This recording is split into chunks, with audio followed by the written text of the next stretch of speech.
When it comes to writing about Bonnie and Clyde, it seems that every writer uses a different set of facts, or particularly motion picture writers prefer to work with no facts at all. This makes it very difficult to get at the truth about Bonnie Parker and Clyde Barrow. This man is Floyd Hamilton. And we're going to give Floyd a lie detector test and ask him some of the most controversial questions about Bonnie and Clyde. But first, I'd like to establish Mr. Hamilton's association with Bonnie and Clyde, with the Barrow Gang. Floyd, you were released from prison when? July the 2nd, 1958. 1958. And how long were you in prison? Approximately 20 years. 20 years. What prisons were these? Leavenworth, Alcatraz, in Texas. How many years did you spend in Alcatraz? 12 years and about 70, 80 days. And what was this for? Bank robbery and transporting stolen cars across the state line.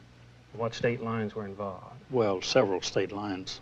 See, they're all cases were transferred to Fort Smith, Arkansas, and there where I was tried. Mm-hmm. So in 1938, you went to prison. At that time, prior to that time, you were the #1 most wanted criminal in the United States. Is that true? So I was classified by the federal FBI as public enemy #1. On May 23, 1934, Clyde Barrow and Bonnie Parker were shot and killed by law enforcement officers during an ambush in Bienville, Louisiana. For 3 days and nights, these officers lay in wait on this road, but Bonnie and Clyde were wary. It looks like the car, fellas. That's him for sure, I'll guarantee you. Get ready now. See him, fellas. If he reaches for it, let him have it. Look out!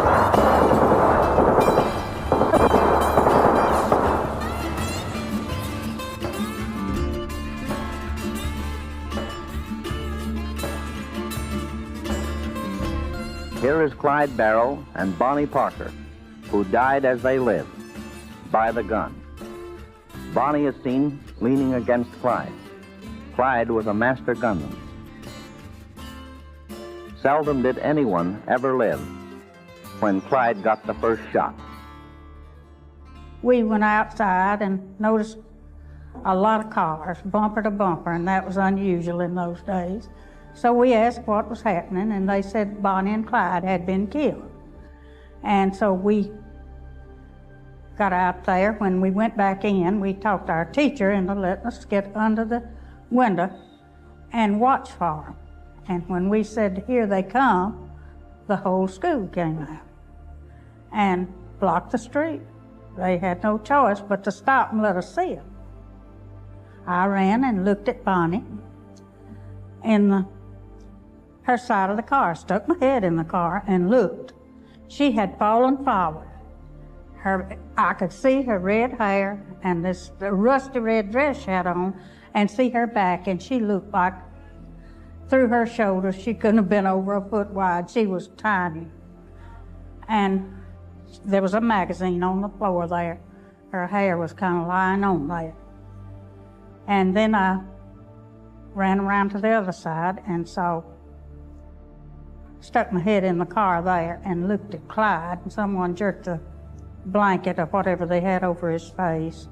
Well, I just remember his mouth was open, and if I remember right, his eyes were too. But you could tell that he was very dead. It was just gruesome. Bonnie and Clyde were, of course, the notorious duo who had committed a wave of crimes across America during the Great Depression. Bonnie and Clyde had what we would call a death wish.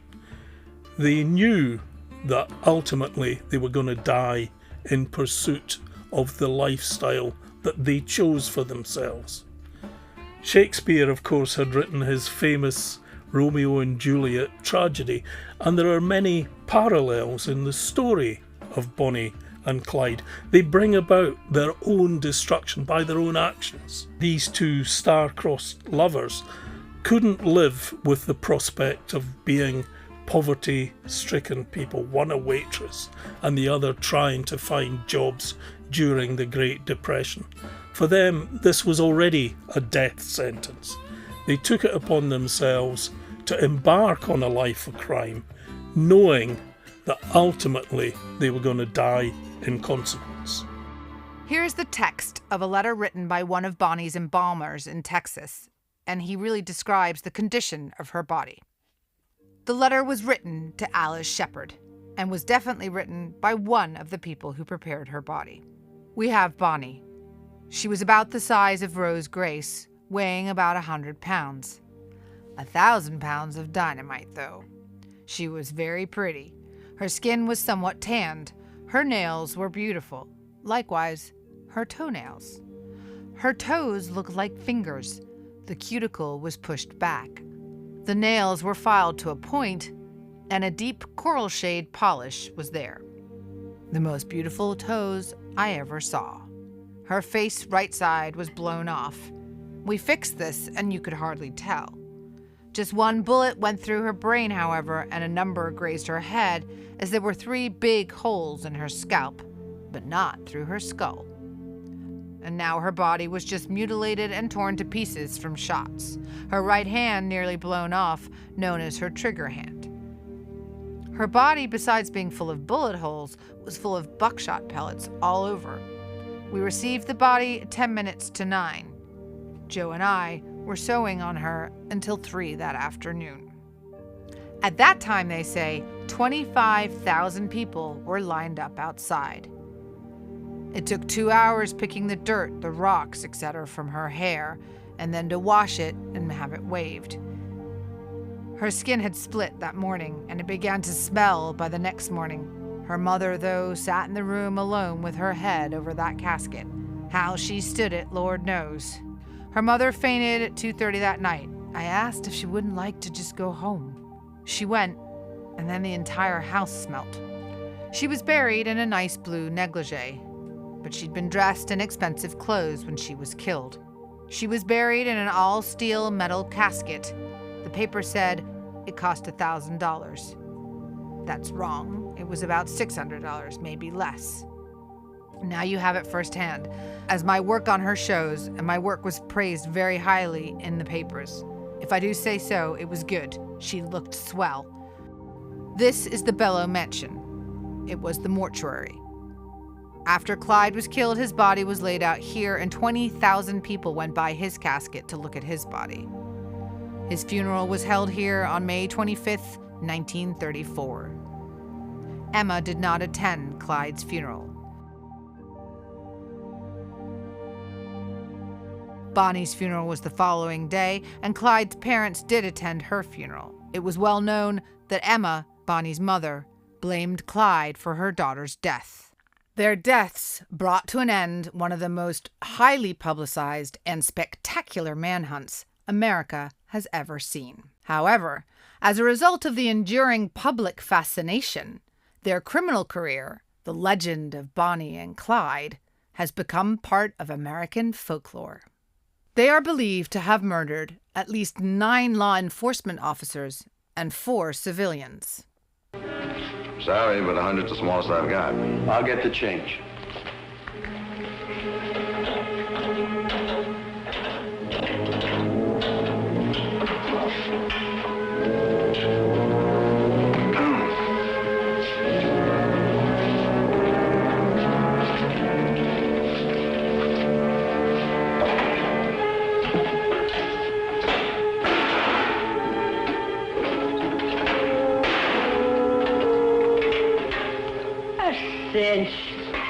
So will his identification be a cinch. The couple were known for their bank robberies. However, they preferred to rob much easier targets, such as filling stations or small convenience stores. Now tell us about Bonnie. Was she an integral part of the gang? Well, she was a continuous part of it because Clyde and Bonnie and Ray all began their crime career together. Were Clyde and Bonnie sweethearts? Yes. They were. Did she participate in the robberies and the killings?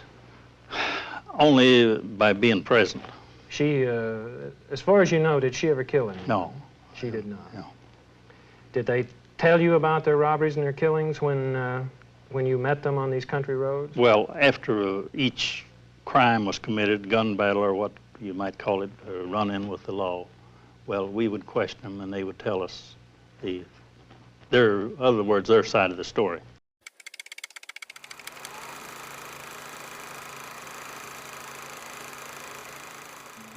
Clyde Barrow, born in 1909, was a habitual criminal. For a living, he cracked safes, robbed stores, and stole cars. Clyde Barrow met 19-year-old Bonnie Parker in January of 1930, and they became lovers. In 1930, when she met Clyde Barrow, Bonnie Parker was already married to a man named Thornton, who was a convict serving time in the local jail. However, crime and punishment was an ever-present motif in the life of Bonnie Parker.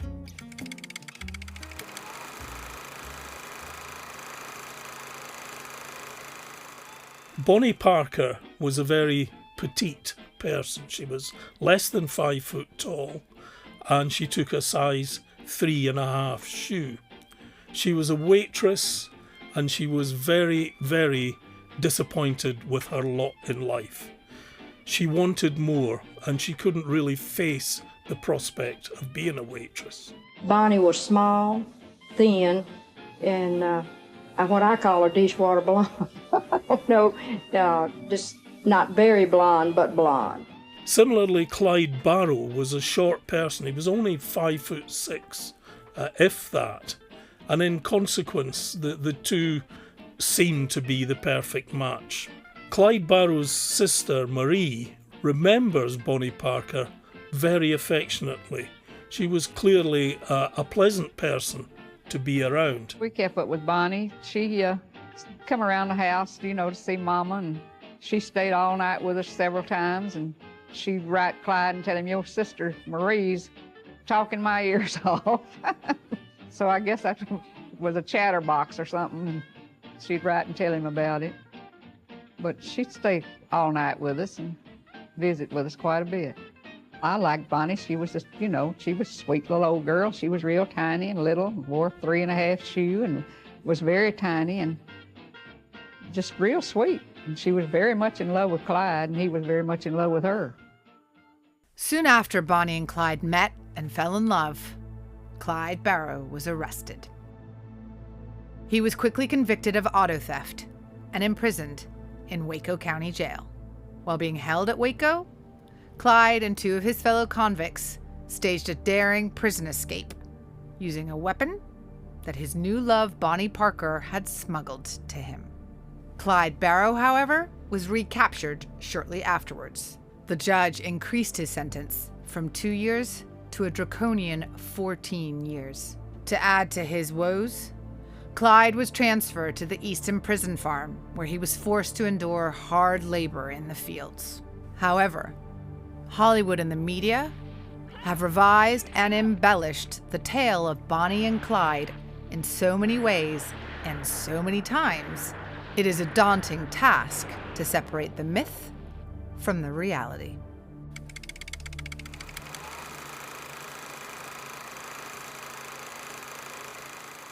Hollywood and the media approached the story of Bonnie and Clyde in conventional fashion with Killers All, a notable documentary film released in 1947.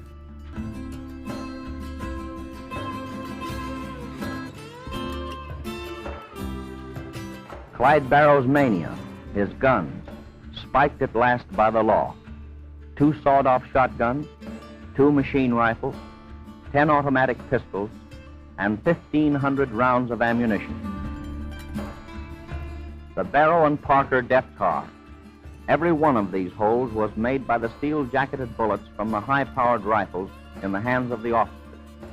Many of these bullets passed entirely through the door on Clyde's side, through Clyde's body, struck Bonnie, passed through her body, then out through the door on her side of the car. The officers were on the left side of the road, nearest the driver. This explains the fact that Bonnie's body had more bullet holes than Clyde's. Any one of these bullets would have been fatal to both, but after having killed 14 people, most of whom were officers of the law, and having come safely through so many gun battles, it did not seem advisable to fire just one bullet. In the 1950s, Killers All was followed by the television series Gangbusters. It was from this point that the myths surrounding Bonnie and Clyde began to eclipse the reality. In Gangbusters we see, for the first time, Bonnie Parker depicted as a gun-toting gangster's mole, with a cigar permanently clenched between her teeth. Hello, honey. All alone? Clyde Barrow, ex-convict. Murder looking for a place to happen. On your way, charm boy. I'm not fine.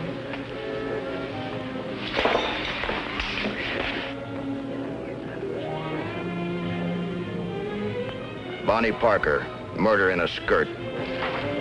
Pretty. Very pretty. You want to be next, Junior? Relax, I'm just enjoying the view. What name do you fight under? Bonnie Parker. Now go someplace and forget it. You've never seen muscle in better shape. You served 2 years in prison earlier. And what was that for? It was 1935 and 1936. That was conspire to harbor Clyde Barrow, Bonnie Parker, and my brother Raymond. That's when Bonnie and Clyde broke Raymond and others out of the Eastham prison. Is that right? Yes. Clyde Barrow had lost his most able lieutenant. They've tried him for everything in the book. After conviction on numerous charges, Ray Hamilton received prison sentences that totaled 263 years. Ooh. The rest of his life in the pen. I'd rather die 10 times. Ray's not going to spend the rest of his life in no cage, Bonnie. Look, Clyde, I know he's your friend, but don't be crazy. Ray's been sent to the Eastham prison farm. Nobody's ever crashed out of that place. They didn't have us to help him. I've got friends on the inside. One of them is a trustee. We're going to get Ray out, understand? We're going to get him out if we have to kill every god on that farm. In January 1934, Bonnie and Clyde were persuaded to take part in a jailbreak, which would spring Ray Hamilton from the prison.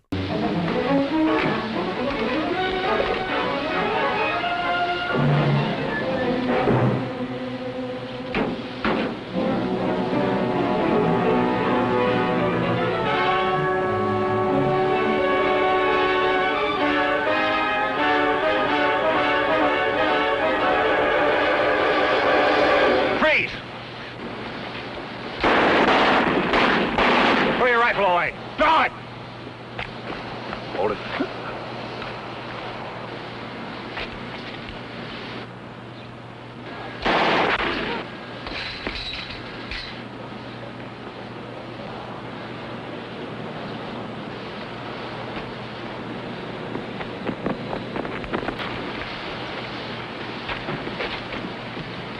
It was brokered by Ray's brother, Floyd Hamilton, who gives a very vivid first-hand account of the events of the jailbreak. Unfortunately, during the jailbreak, one of the prison guards was killed, and in consequence, Ray Hamilton would eventually face the electric chair. Floyd Barrow's account is very detailed when it comes to the jailbreak, and he explains exactly how it was engineered and the role of Clive Barrow, who gave covering fire with his machine gun as the convicts made their escape. They actually only expected 2 people to escape, but inevitably 3 other convicts took their opportunity, and there were 5. But the death of a prison officer was something which could not be countenanced, and as a result, Clyde Barrow and Raymond Hamilton were pursued relentlessly.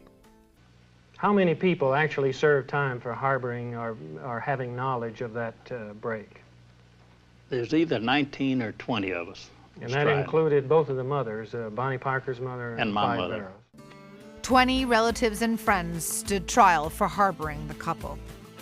The men were chained together, but the women weren't considered dangerous. W.D., already serving 15 years, got another 2. Henry Methvin had a life sentence, but he also received an extra 2 years. Bonnie's sister Billy and Buck's wife Blanche were sentenced to 1 year and a day each. Bonnie and Clyde's mothers were put on trial. Their lawyer pleaded that love took precedence over the law.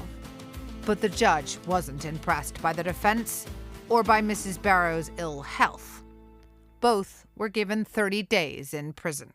The myth of Bonnie as the domineering boss of the Barrow Gang was cemented when 3 episodes of the TV series were converted into a Cinema B movie entitled Guns Don't Argue. In Guns Don't Argue, the movie played a major role in building the legend of Bonnie Parker, the murderous hoodlum.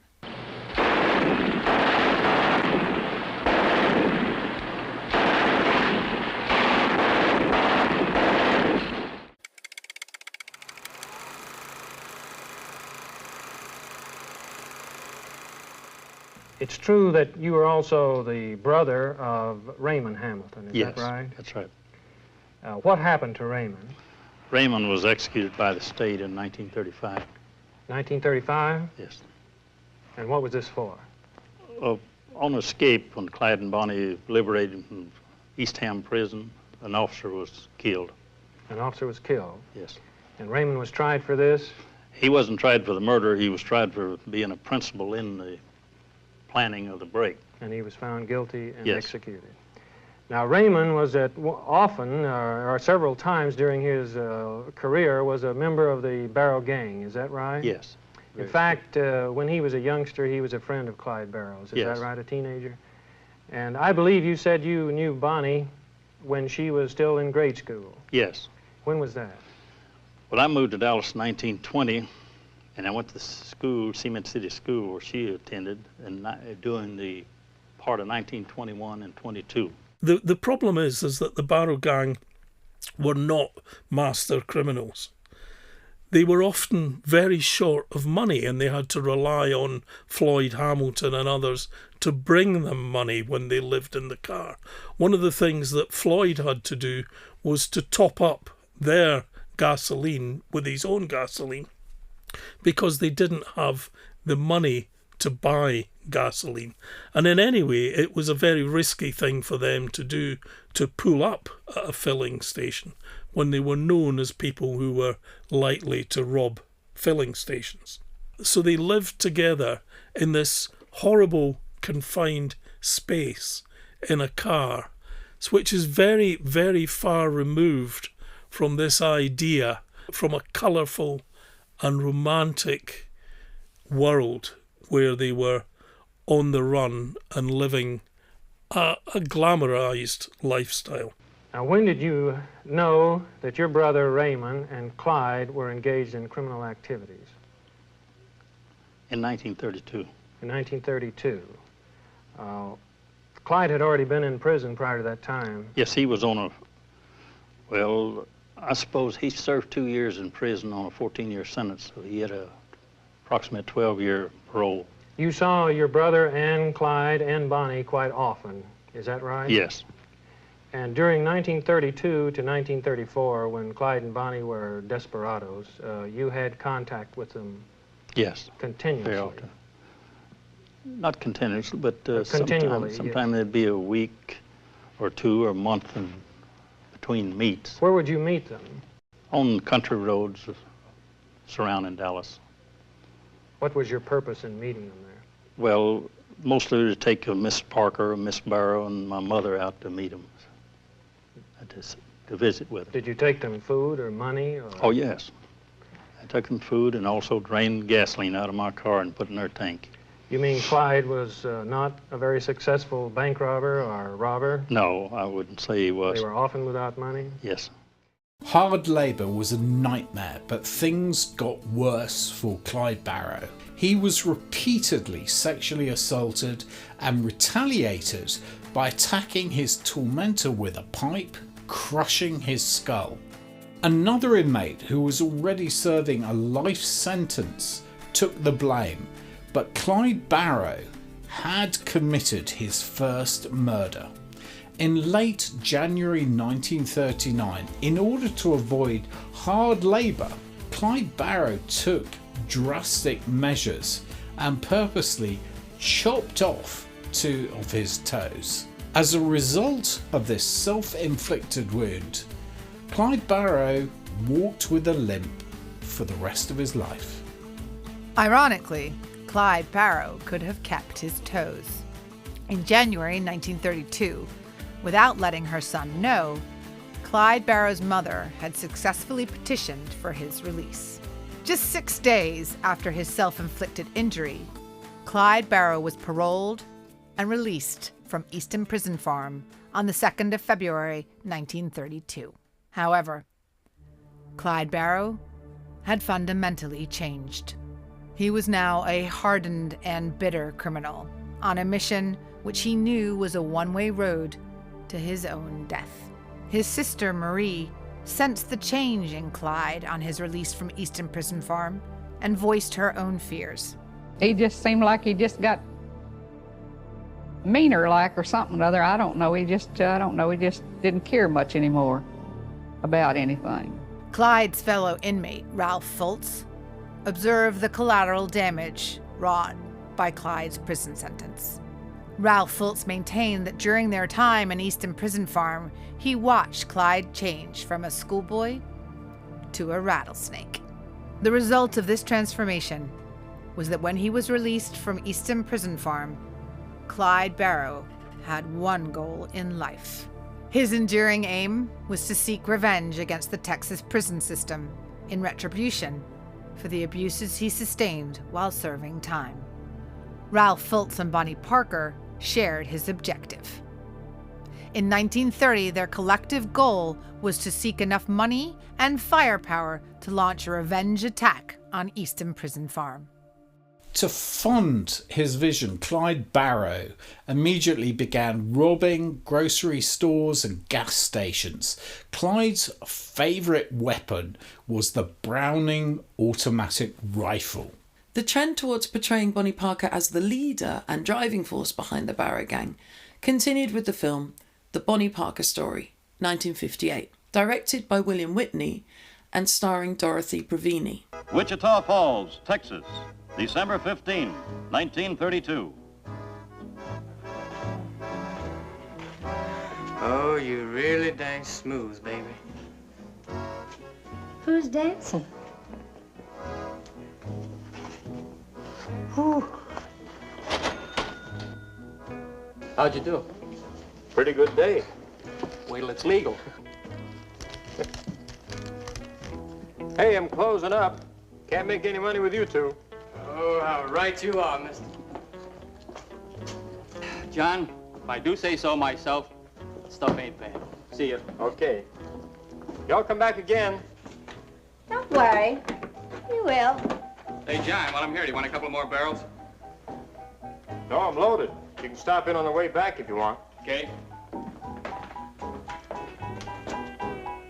You forget something?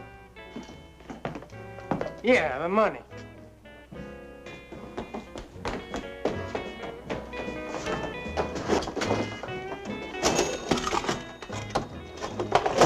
Where do you keep the good stuff? Hey, that stuff costs a lot of dough. Here. We're not cheapskates. Keep the change. Let him have it! That's right. You'll steady your nerves.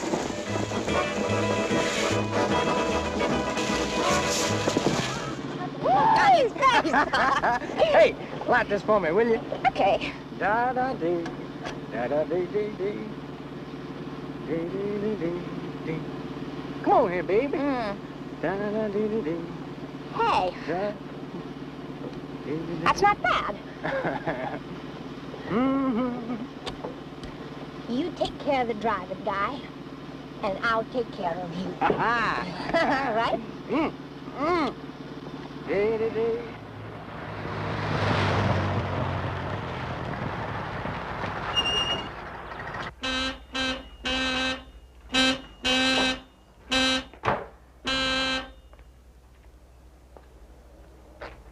Yes, sir. What would it be? Fill her up. Yes, sir.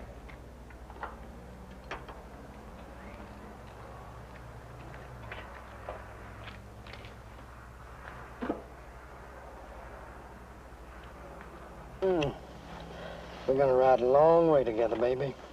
We ain't stopping for anything. I don't mind stopping.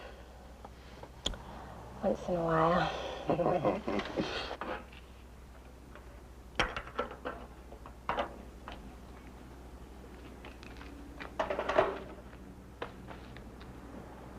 That'll be $2.58. Shall I check the oil? Why not? Yes.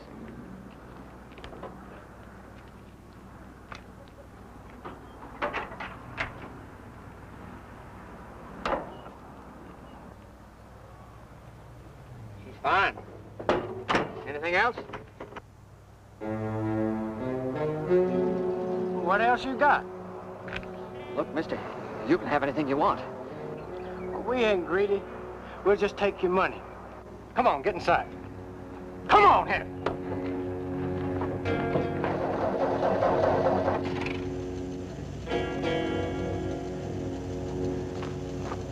Here, baby.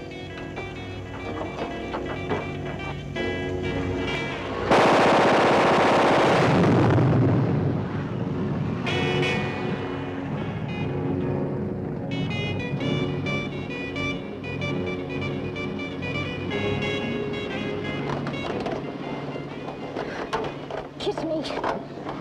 I said kiss me, guy. Are you crazy? Look out, honey. Although the Barrow Gang is famous for the 10 bank robberies attributed to them, in reality they were small-scale operators preferring to target small, easy-to-hit victims. Even so, they were not the most successful crooks. On April the 19th, 1932, Bonnie Parker and Fultz were captured following a failed hardware store burglary in Kaufman in which they had intended to steal firearms. Bonnie and Clyde were parted in the early summer of 1932. While Bonnie Parker served time in jail awaiting trial, she wrote poetry to pass the time in Kaufman County. While Bonnie languished in jail on April 30th, 1932, Clyde was the getaway driver in a robbery in Hillsborough, during which owner J.N. Boucher was shot and killed. Boucher's wife identified Clyde Barrow from police photographs as one of the shooters, although he had stayed inside the car. In the summer of 1932, Bonnie was released from jail after a few months when the grand jury failed to indict her. Ralph Fultz was not so lucky, was tried, convicted and served prison time. On his release, Ralph Fultz was wise enough not to rejoin the Barrow Gang.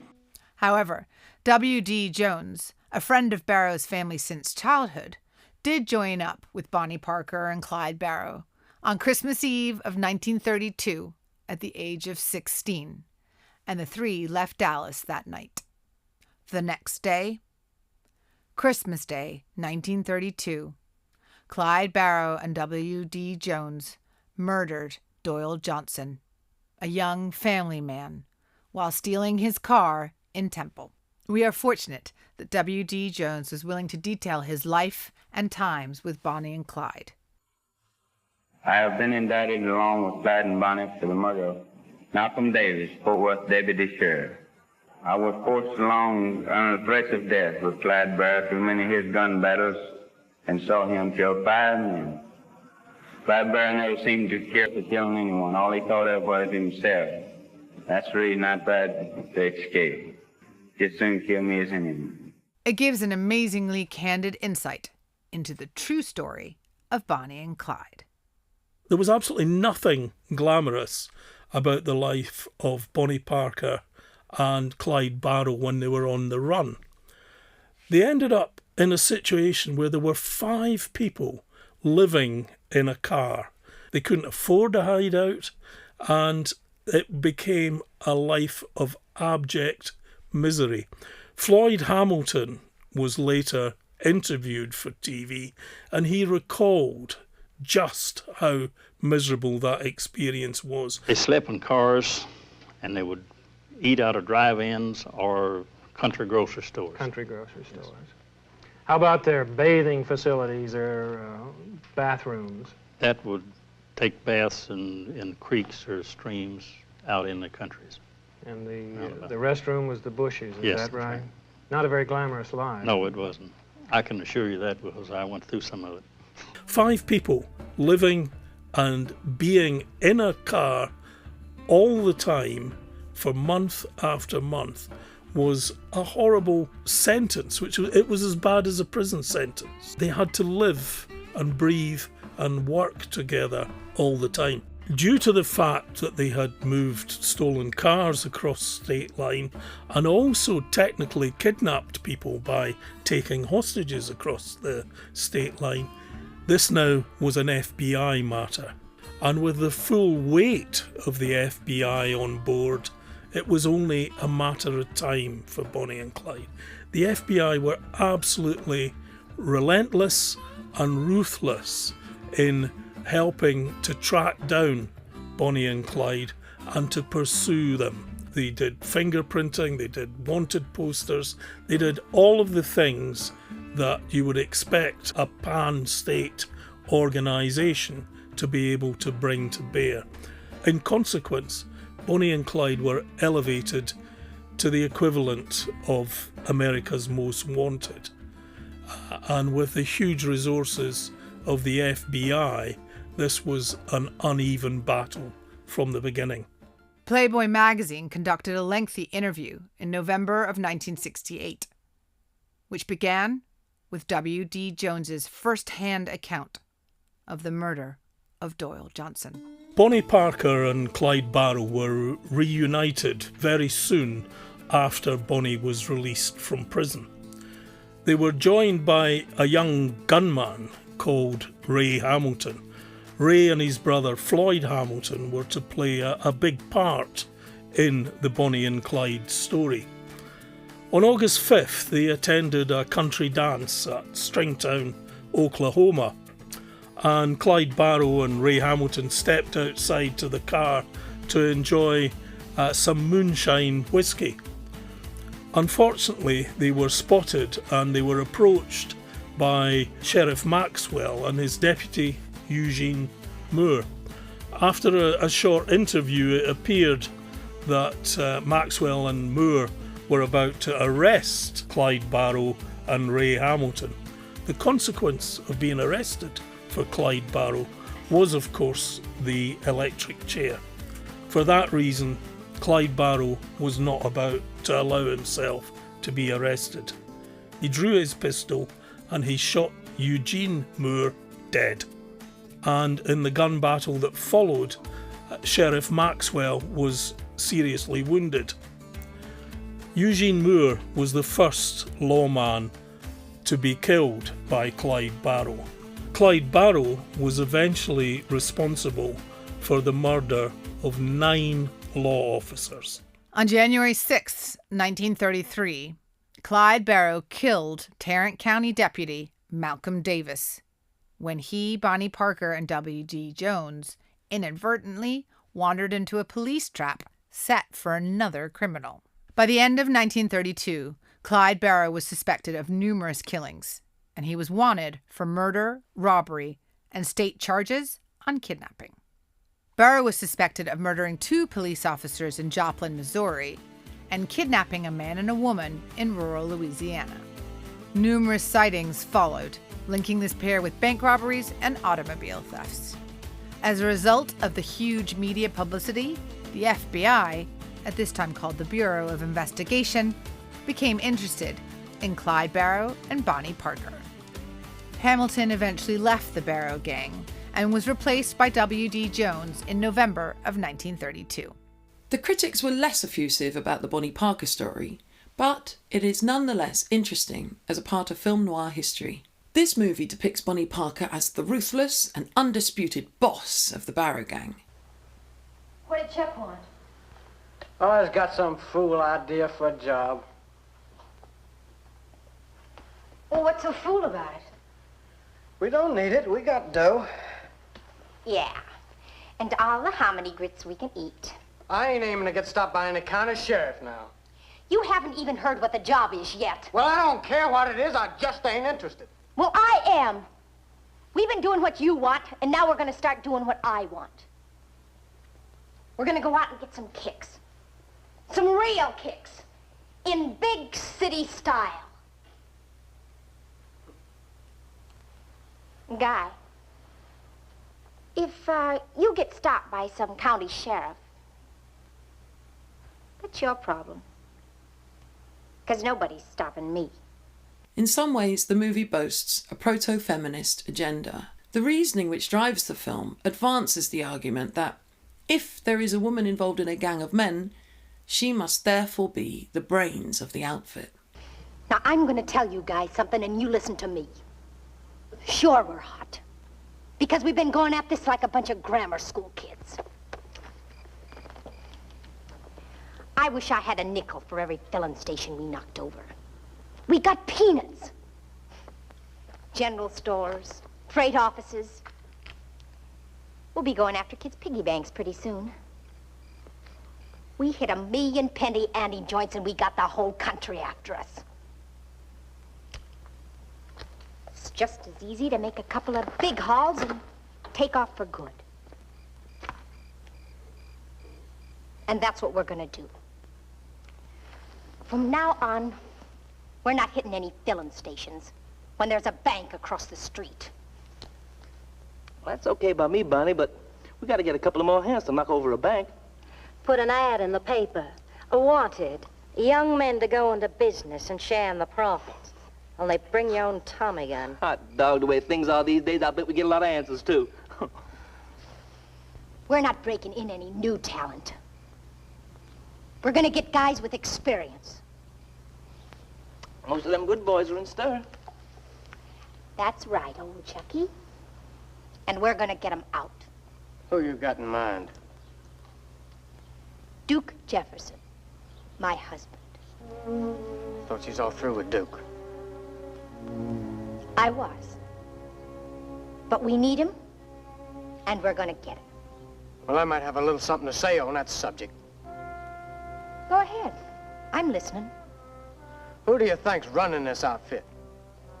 Guy, I know who's running it. From now on, I am. The next notable movie was Bonnie and Clyde, 1967, Arthur Penn directed, which starred Warren Beatty and Faye Dunaway. This heavily romanticised movie is very much a product of its time.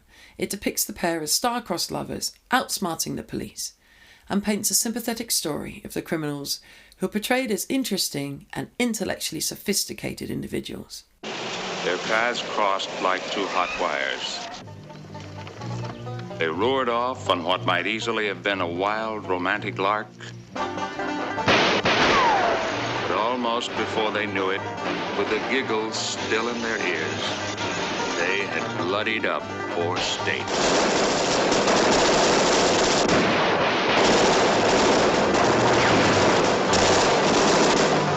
Where you going? Get away! Bonnie! Go on! Honey? Please, honey, don't never leave me without saying nothing. Frank just figured on some easy pickings, didn't you, Frank? You know, Texas Ranger, you ain't hardly doing your job. You ought to be home protecting the rights of poor folk, not out chasing after us. What do you want to do with him, then? Hang him. I don't know. Take his picture.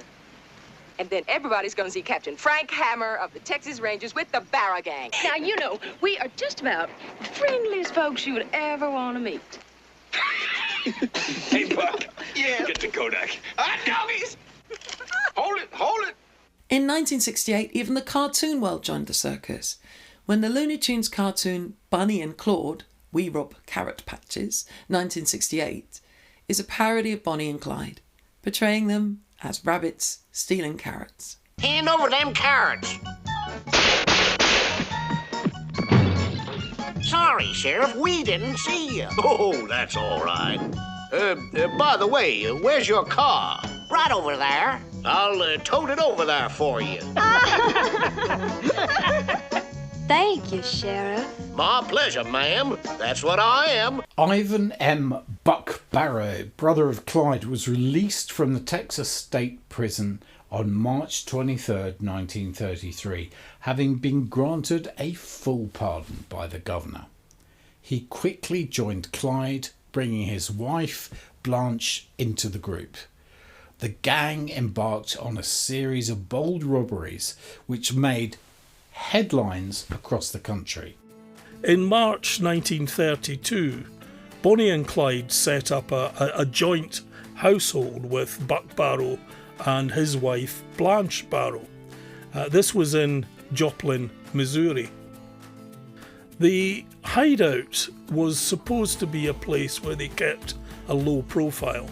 However, in typical fashion, the Barrows began to make a lot of noise and draw attention to themselves. They had late night card schools, there was a lot of booze going on, and inevitably this brought them to the attention of the neighbours, who thought they had some kind of criminal in their midst. And in consequence, the Joplin police decided to raid the hideout. Inevitably, a gun battle broke out and one of the law officers was killed. Was that when Buck and Blanche came up to stay with them? Buck was released from prison. He bought an old Mormon automobile, and he and Blanche went to Missouri to front for him. This is Buck Barrow, the brother of Clyde, right? Clyde's brother.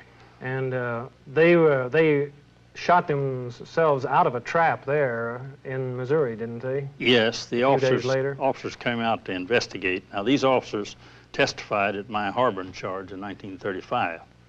In other words, I heard both sides. I heard Clyde's side and the officer's side of the story. And it was similar. That they went out to investigate something suspicious that people had called, and they didn't know that it was Clyde and Bonnie. And one or two officers got killed. This is the incident where Bonnie Parker herself is supposed to have opened fire with the Browning assault rifle. Although people who knew Bonnie intimately, like Floyd Hamilton, were very much of the opinion that she never actually fired a weapon in anger. And no one ever said to you that Bonnie participated in the shooting or that she ever killed anyone? No, never did.